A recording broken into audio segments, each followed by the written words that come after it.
This is a geometry lesson about parallelograms, specifically about some specific parallelograms. The rhombus, which is a quadrilateral with 4 congruent sides. The rectangle, which is a quadrilateral with 4 congruent angles, all right angles. And the square, which is both a rhombus and a rectangle. It has 4 congruent sides and 4 right angles, which are of course congruent. Here's a Venn diagram that gives you a visual of the relationship of them. All rectangles are not squares, but all squares are rectangles. All rhombuses or rhombi are not squares, but all squares are rhombi.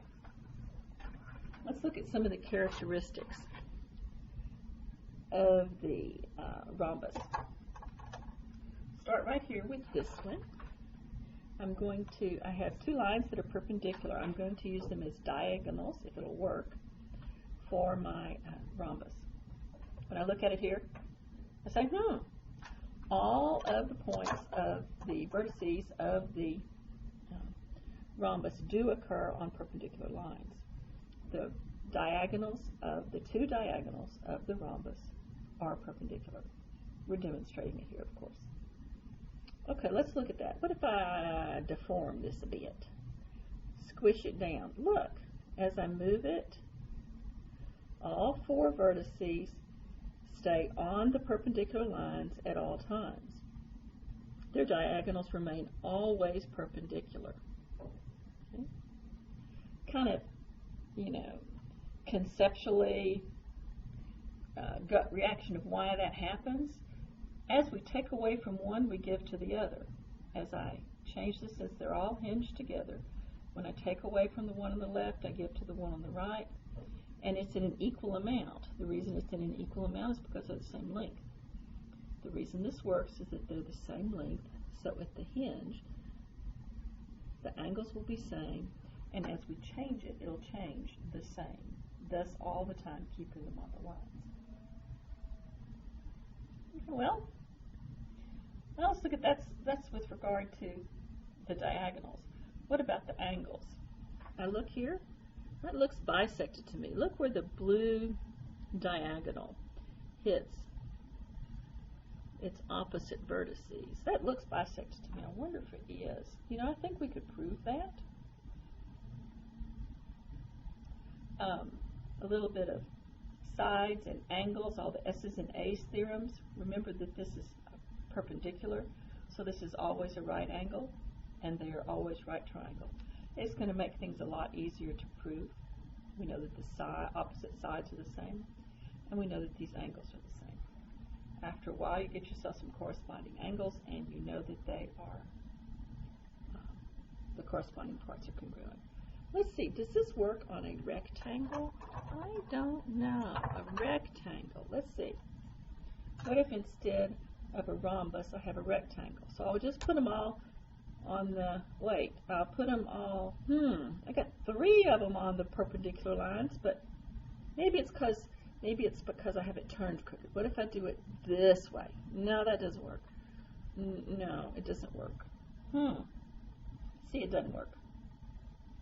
The diagonals of a rectangle are not necessarily perpendicular, unless it's a square. But what else can we say about the diagonals of a rectangle? Well, what about this? The length of the, I'll get a smaller one that works. The length of the diagonal is the same. They're both green. And this is always the case. Of course, there's one diagonal. There's the opposite diagonal. They're congruent. What does this do for us? Well, it does all kinds of good things for us. We can know that it's actually a rectangle if the diagonals are congruent. Say, oh, big whoop.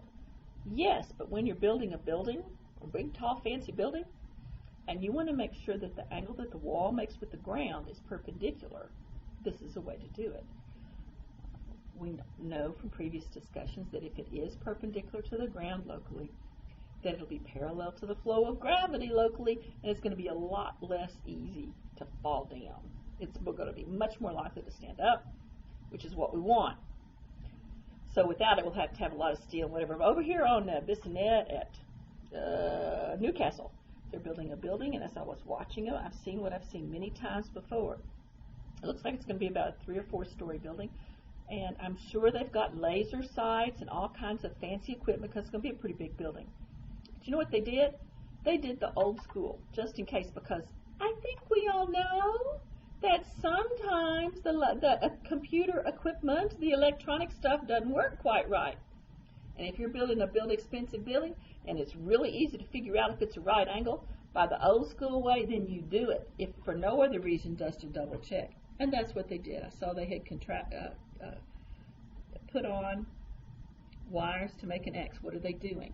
So this is the ground level, and this is the first floor of the building, and then there's going to be another one and another one, and they'll just keep on going up. What do? You connect the topmost left to the bottom, topmost right to the bottom left, topmost left to the bottom right, or in this case with a 1-story building, just the top and the bottom, or maybe it's in the middle. Maybe it's a 3-story like that. Okay. If the diagonals are the same, then it is a rectangle. If it is a rectangle, then that's a right angle. And that's what the builder needs that to be a right angle. As we've demonstrated, if we haven't proven, some theorems about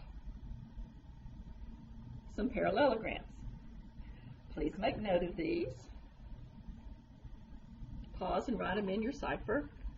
Then let's try some problems here. Let's look at this one right here. How about these two? Okay. We want to find the value of x and y. First, we want to tell what the special quadrilateral is. Okay, here's a quadrilateral. All the sides are the same. The angle's not 90. It must be a rhombus because all the side lengths are the same.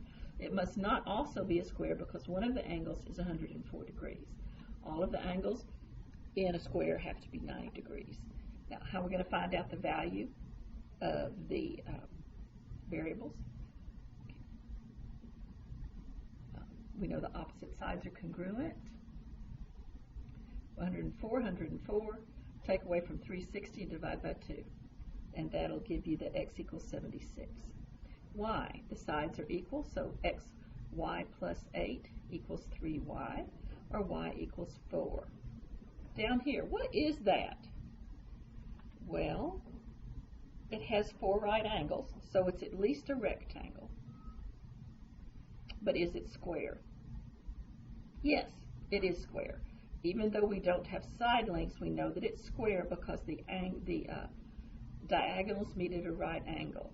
When the diagonals meet at a right angle, it must be a rhombus.